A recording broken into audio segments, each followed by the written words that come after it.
Il est exactement 19 heures.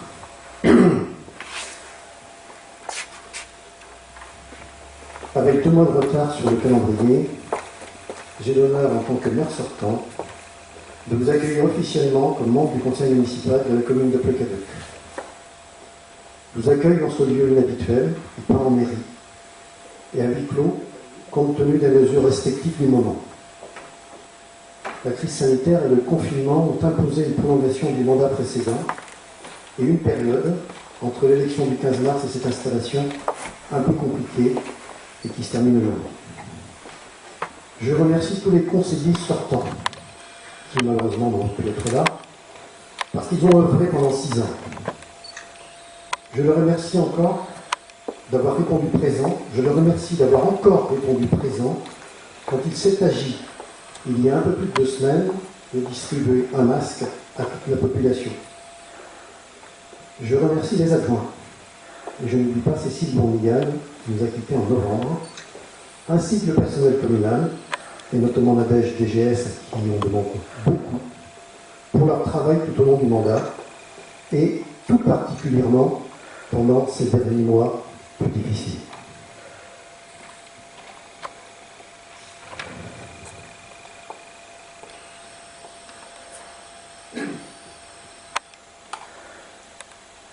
Ce lundi 25 mai, 19h, dans cette salle multifonction par dérogation. Conformément à l'article L 21-21-18 du Code général des collectivités territoriales, et compte tenu des circonstances sanitaires en lien avec le coronavirus, je demande que cette réunion d'installation du conseil municipal ait lieu à huis clos, conformément aux consignes gouvernementales et préfectorales. J'ouvre officiellement cette séance et donne donc lecture des résultats constatés au procès-verbal des élections du 15 mars dernier. La liste avec vous pour l'avenir de Plecadoc, avec un total de 521 voix, soit 77,99% des suffrages exprimés, détient les 19 sièges du conseil municipal. Les conseillers municipaux étant Alain Lemay, Nathalie Gourmine, Alain Lemay présent, Nathalie Gourmine, Loïc Balac, Geneviève Blandin, André Guillemot, Marie-Pierre Bocandé, Alain Loyer, Patricia Roux, Philippe Racouette, Stéphanie Blandin, Gwenaël Hervieux, Noël Labo, Samuel Le Tréudic, Fabrice Massé, Evelyne Debay, Sylvain Gabard, Laetitia Monneray, Jean-François Busson. Les 19 membres du conseil municipal sont donc déclarés installés dans leurs fonctions. Vous êtes donc installés dans vos fonctions de conseillers municipaux de la commune de Plecadoc. Il faut désigner maintenant une secrétaire de séance et je propose à Geneviève d'être secrétaire de séance.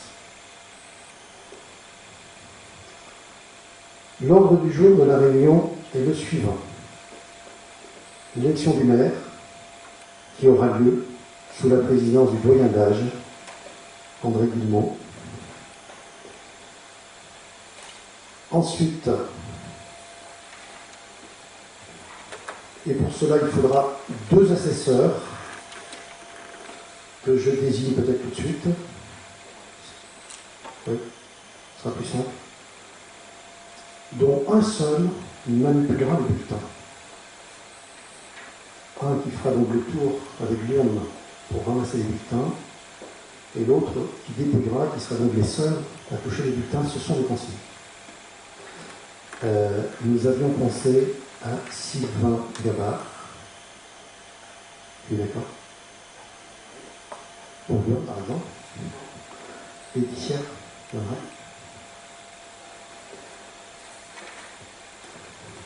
Après l'élection du maire, il y aura une délibération pour déterminer le nombre d'adjoints, puis l'élection des adjoints sur la base d'une liste, et la lecture de la charte de l'élu local. Je cède ma place au doyen d'âge, André Guillemot.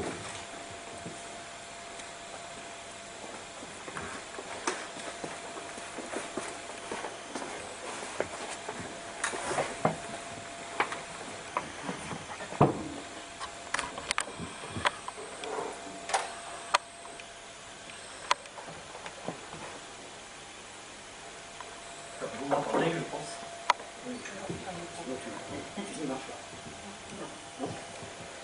Donc nous allons élire notre maire dans des conditions, vous voyez, un petit peu particulières. L'appel a été fait par Alain tout à l'heure. Donc nous sommes donc 18 conseillers présents. Je rappelle que l'Odiguilly, où chaque centre a donné pouvoir à Alain Launay, qui votera donc 2 fois.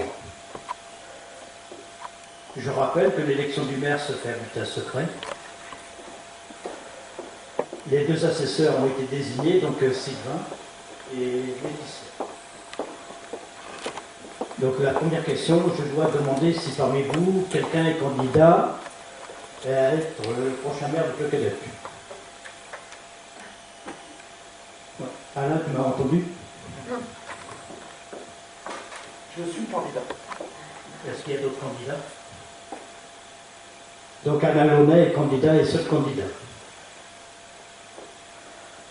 Donc vous allez remplir, vous avez une enveloppe bleue et un petit bulletin blanc. Vous allez indiquer le nom de la personne pour qui vous votez.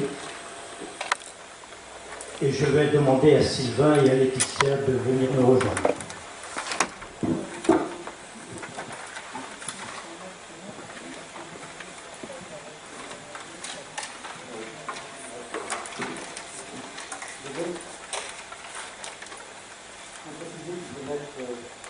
Au moins le nom de famille. Donc il n'y a pas de confusion avec. C'est pas parce que quelqu'un n'est pas candidat, c'est ça.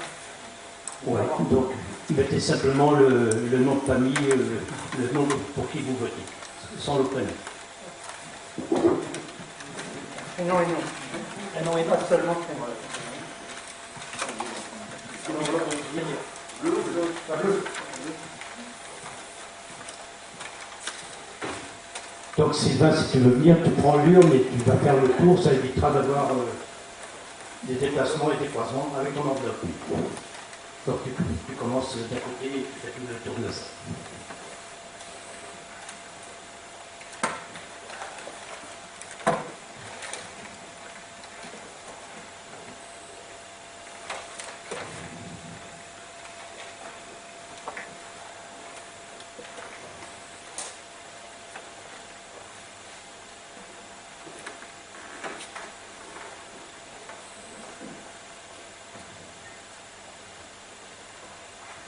Laetitia, tu viens aussi et tu feras le dépouillement.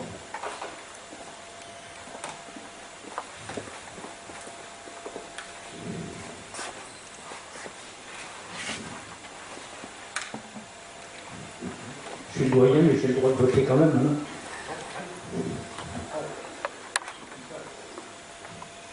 Oui, donc tu retournes, Laetitia, tu vas compter le nombre d'enveloppes qu'il y a dans l'urne.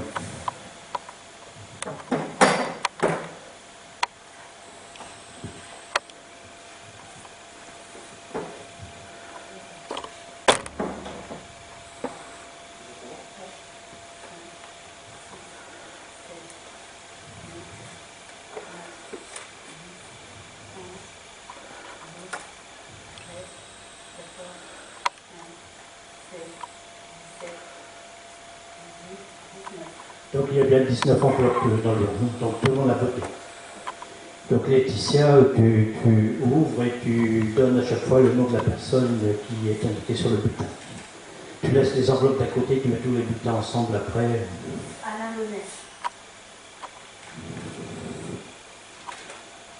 Alain Launay. Alain Launay. Alain Launay. Alain Launay. Alain Launay. Alain Launay. Annalone, Annalone, Annalone, Annalone, Annalone, Annalone,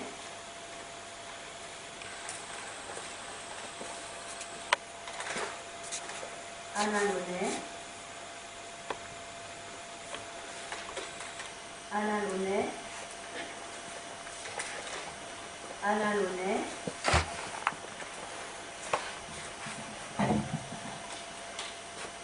Annalone,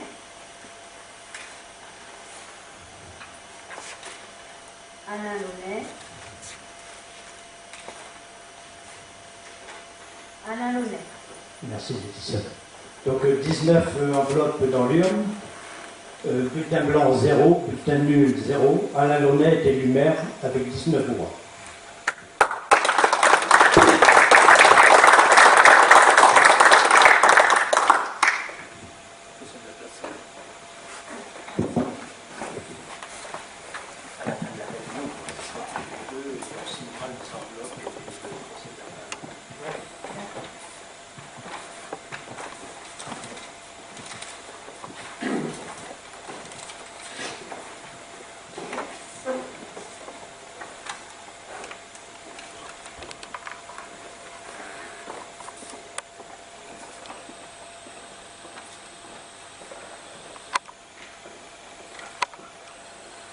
Je vous remercie. Je vous remercie de...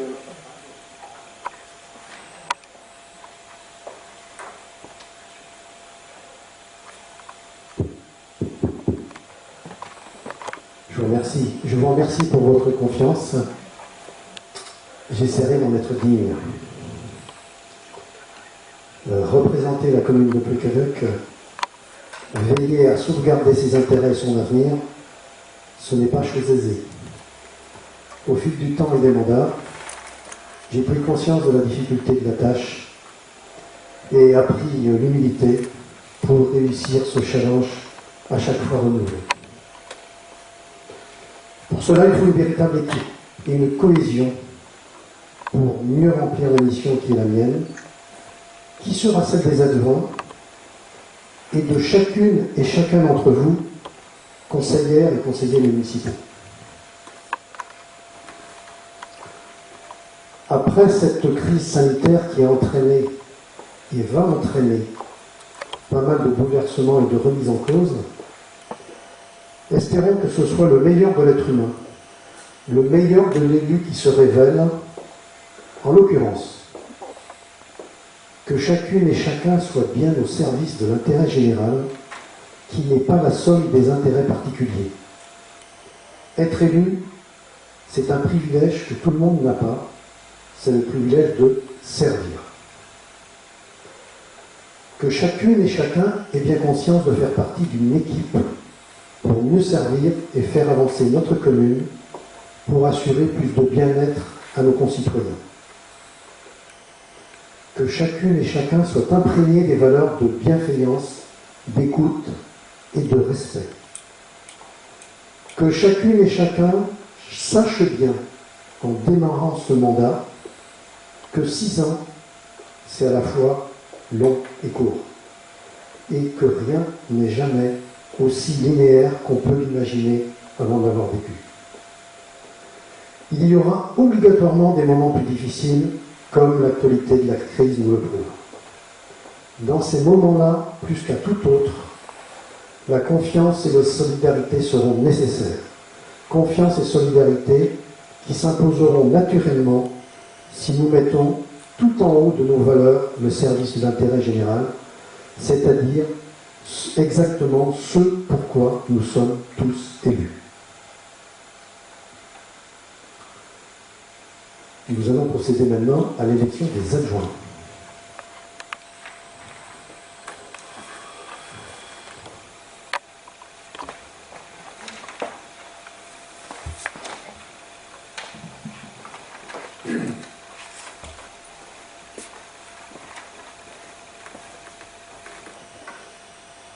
Et pour ce faire, nous devons déterminer le nombre d'adjoints. La loi nous autorise à avoir 5 adjoints. Et je vous propose de rajouter à ces 5 adjoints un poste de conseillère municipale délégué. D'accord?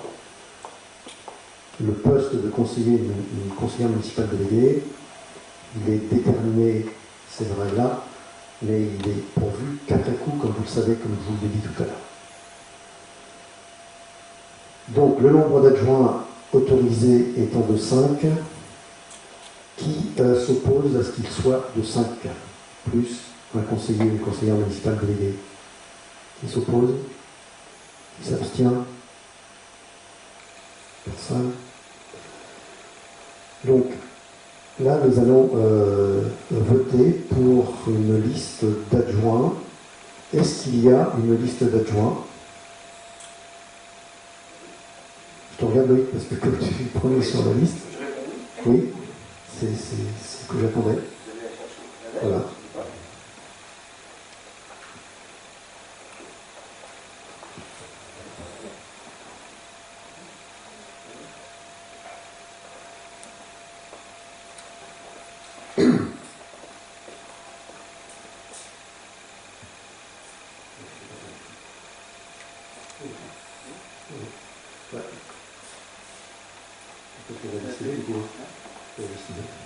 Voilà. Donc, non, je ne pense pas qu'on puisse le mettre formellement dessus, Nadège. Conseillère municipale déléguée. Ça peut valoir une unité? D'accord. Donc il vaut mieux le présenter comme ça.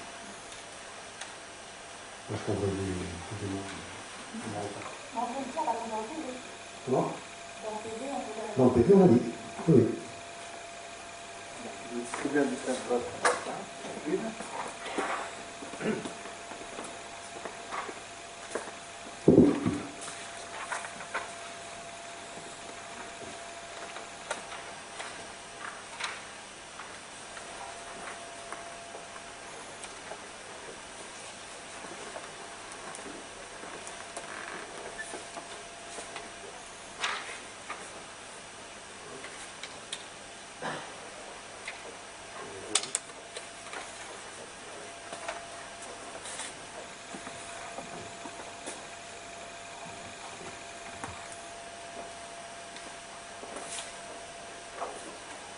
Avant de vous demander de voter, et nous allons remettre à contribution les assesseurs, hein, c'est pas terminé pour vous.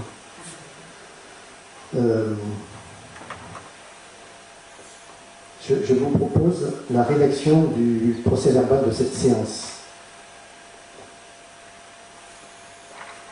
En application des articles L 21-22-1 et 21-22-2 du CGCT, du Code général des collectivités territoriales, la commune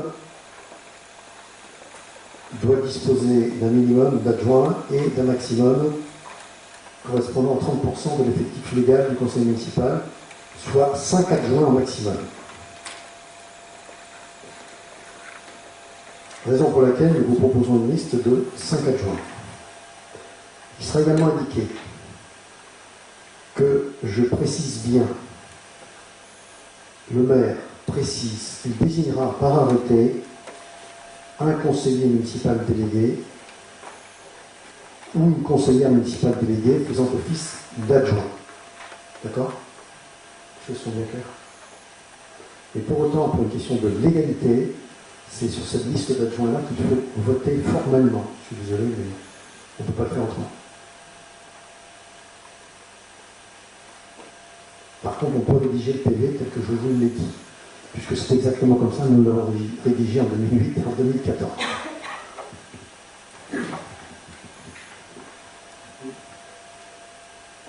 Alors, les adjoints sont élus au scrutin secret de liste, à la majorité absolue, sans panachage ni vote préférentiel. Chaque liste est composée alternativement d'un candidat de chaque sexe.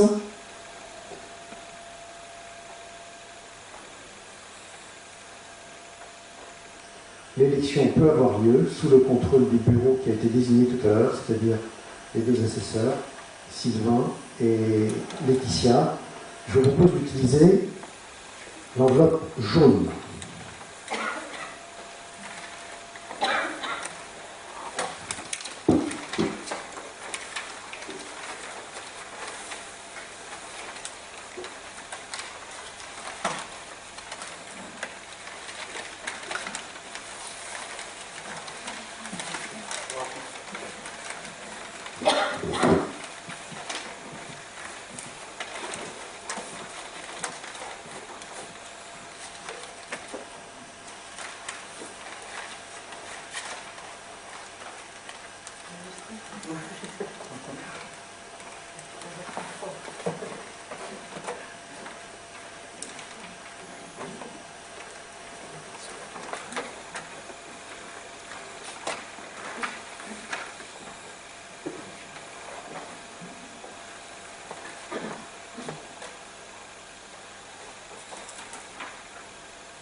Non, non.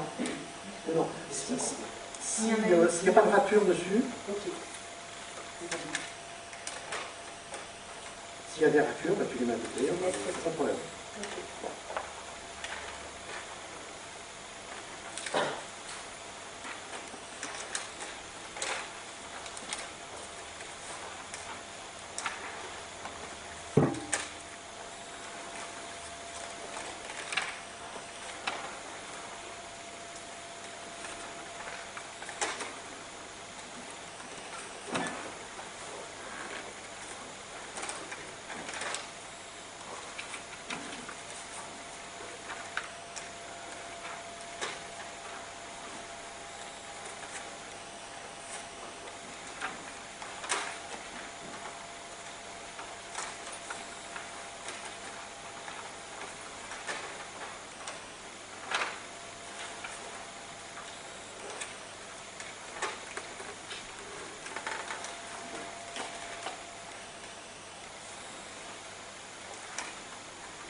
Merci Laetitia, merci Sylvain. Donc, la seule liste d'adjoints déposés est élue à l'unanimité. Merci et bravo à vous, mais c'est d'abord pour travailler, ne vous inquiétez pas. Donc, dès demain soir, je réunirai le bureau municipal, c'est-à-dire Loïc, Nathalie, André, Patricia, Alain, Geneux. Tant que même les arrêtés de délégation ne seront pas faits, puisque il faut se mettre d'accord. Je regarde la dèche là-bas parce qu'il y a là aussi un formalisme à respecter.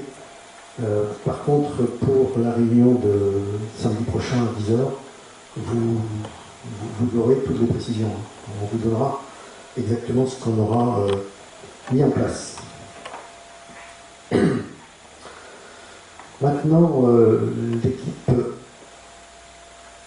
je vais peut-être lire d'abord la charte de l'élu local. Je l'ai lu il y a déjà plus d'un mois. Je crois qu'elle dit un petit peu ce que j'ai dit déjà, et peut-être ce que je vais dire en conclusion, mais tant pis. On doit obligatoirement lire cette charte de l'élu local, qui n'est pas sans intérêt, loin s'en faut, qui a été créée donc par la loi 2015-366 du 31 mars 2015. Les élus locaux sont les membres des conseils élus au suffrage universel pour administrer librement les collectivités territoriales dans les conditions prévues par la loi. Ils exercent leur mandat dans le respect des principes déontologiques consacrés par la présente charte de l'élu local. L'élu local exerce ses fonctions avec impartialité, diligence, dignité, probité et intégrité. Dans l'exercice de son mandat, l'élu local poursuit le seul intérêt général, à l'exclusion de tout intérêt qui lui soit personnel, directement ou indirectement, ou de tout autre intérêt particulier. L'élu local veille à prévenir ou à faire cesser immédiatement tout conflit d'intérêts. Lorsque ces intérêts personnels sont en cause dans les affaires soumises à l'organe délibérant, dont il est membre, de le conseil municipal, l'élu local s'engage à les faire connaître avant le débat et le vote. À ce sujet, je me permets une parenthèse.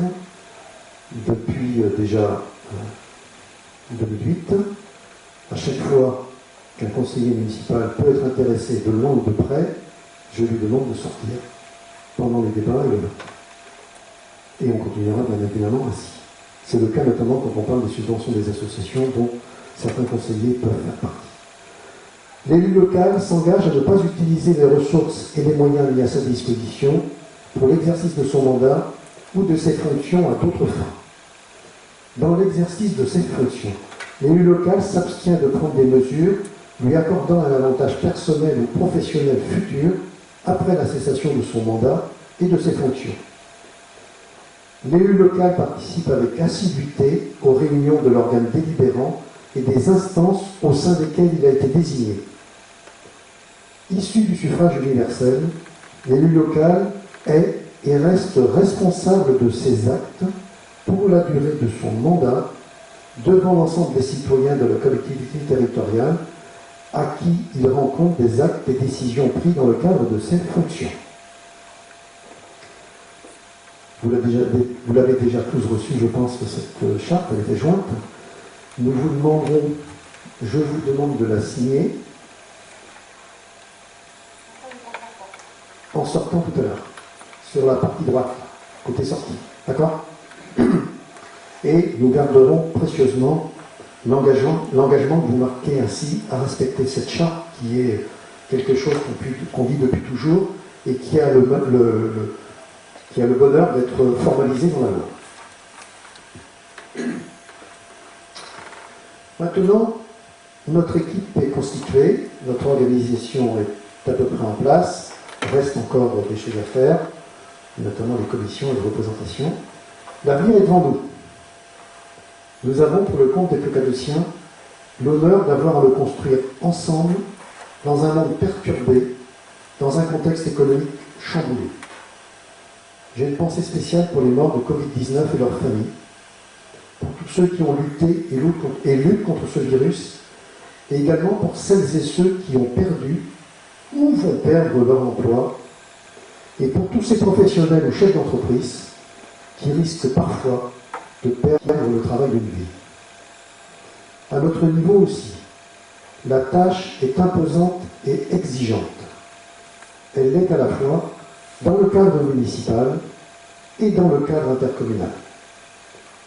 Au cours du dernier mandat, ce cadre intercommunal a pris plus d'importance suite à la fusion de notre communauté de Malétroit, la CCVEL, avec celle de Guerre et de l'Agacie.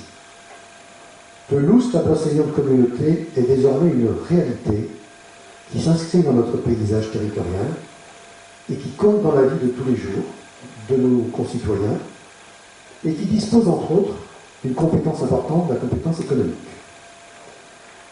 Faisons en sorte qu'OBC apporte toujours le meilleur service au meilleur coût, tout en permettant à chacune de nos communes de faire dans la proximité et donc au plus près de nos habitants ce qu'elles savent bien faire. La commune est en effet, et on l'a particulièrement bien vu au cours de ces derniers mois, l'échelle territoriale dans laquelle on se retrouve le plus facilement, dans laquelle s'exercent le plus naturellement les solidarités de voisinage, et pas seulement lorsque les déplacements sont interdits ou impossibles. Ne gâchons donc pas notre chance ici à Plecadoc de profiter de ce premier bassin de vie actif qu'est notre commune, avec des entreprises nombreuses dans tous les domaines d'activité, des commerces, des services et des associations dynamiques. Prenons-en soin. C'est ce que je vous propose de faire avec détermination, dynamisme et enthousiasme, avec l'équipe du bureau municipal et avec tout le conseil municipal, c'est-à-dire avec vous tous. Et ce, comme le disait mon prédécesseur, en tirant la charrue dans le même sens. Donc, maintenant, au travail.